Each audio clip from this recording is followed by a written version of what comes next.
sleep with, tonight or whatever.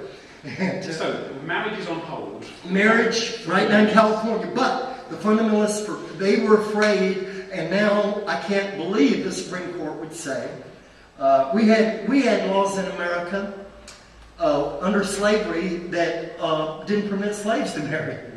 They were property, unless the master gave permission. South Carolina didn't permit it at all. Can you imagine that? And you know what? The African American community in America, they did exactly what we did. They told them they couldn't marry, but they did. They held their own ceremonies called Jumping the Broom in America. It's a very famous part of our history. And they married whether the master wanted them to or not. But then the master would separate whole families. That's why slavery, when finally it came to that day when, we had our Civil War. And what was so weird about the South is the rich people in the South who owned slaves. Little common farmers couldn't, they didn't have that kind of money to buy it. And yet they were the fodder to die in the war that took place. Little farmers that had nothing to do with, really, but quote, it was state rights they were fighting for. They didn't want the federal government to be powerful in our country, and it wasn't. So you retired from MCC in... Not from MCC. Well, from MCC, moderating MCC, right. In 2005. Yeah, 2005, yes. What do you do now? 6 years on, you're still fighting gay rights, you're going to the Supreme Court in America. Let me tell you, I do not do any more trips like this normally. But Andy Bronson's a friend. And I love Andy. He's so independent. I mean, Andy's Andy, you know what I mean? And when Andy called me, I immediately said yes. I did. And he said, well, I also want you preaching to other cities. He got the hook in before he told me about it. But that was Andy. And I mean, I've always been thankful because he called me and, invited me to come over. But I've continued 2009. Once I get a call and invited to the White House by President Obama. And I started arguing with everybody, I said, well, and then they said, and Mr. Philip DeBleek, Reverend Perry's married partner. And I said, we will be there because my lover, I've been invited to the White House. I never ever got to take one of my partners with me to the White House. And in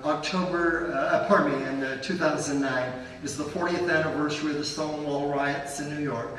And the president invited 200 of us to the White House to celebrate the Stonewall riots in New York City, what transpired and happened there. And you just, one thing in life is don't ever be afraid of it. I live life every day. We walked for 4 hours today. I mean, we walked. And there at the end, I was hobbling. I told Andy, but I was fine. And I'm 71 years old. I have a heart problem. It's called AFib for you who may be doctors or nurses, where your heart doesn't beat the right rhythm. And so I'm, 2% of Americans who have that. It can cause you to have a stroke. But I'm on blood thinners, as I explained to him. I discovered type 2 diabetes. It made me lose 100 pounds, over 100 pounds. You see me today. And I thank God for that. I'm down to 207 pounds. Thank you, Jesus.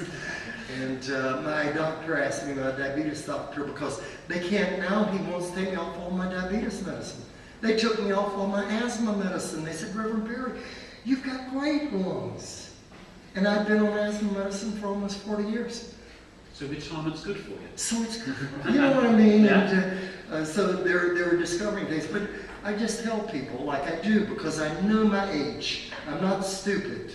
I've got more time behind me than I do in front of me. And, unless if Jesus came back now, I mean, I'd have a long time. But until that day of resurrection, as we always say, here it is. And so I tell people over and over again that I've lived this life that has been incredible. Philip and I were in a Muslim country, and pictures in the newspapers. They asked Philip and I to kiss, and I said, no, it's illegal for even heterosexuals to kiss in this country. Why would I be kissing? Then somebody, I'm not going to jail just because some reporter has asked me to do something I'm not going to do. But here we were, the largest Chinese newspaper in the country, 30% of the country Christian, 70% Muslim. They had a picture of me on the front cover. It was an incredible article, all in Chinese. You know, when I came to London, no, we're not. We're going to finish something. I came to this country the first time. How I found out, you know, it was a curator, the British Museum. He was in charge of the Queen's Rocks, geologist. So he said, Reverend Perry, I'm going to pay you in London. We have a small group. We're trying to get, you know, and we want you to come over and preach. And he said, but I don't know the English, don't go to church. You know what I mean? And I thought, oh, well, that's okay. But we also want you to speak at the Karl Marx Club. Well, of course, this landed me with the FBI immediately. You know what I mean? Communism in America, you know, it's just this thing. And then I was going to even into the Communist Club, you know. Well, I was never a red baiter, meaning you attack the Communist Party. My attitude was, we've seen this, people blackballed in Hollywood. I mean, it was an awful era. Well, people who were not part of the Communist Party lost their jobs. Gay people, you know, astrologers sued, and that was he started one of the first gay organizations, the old homophile groups.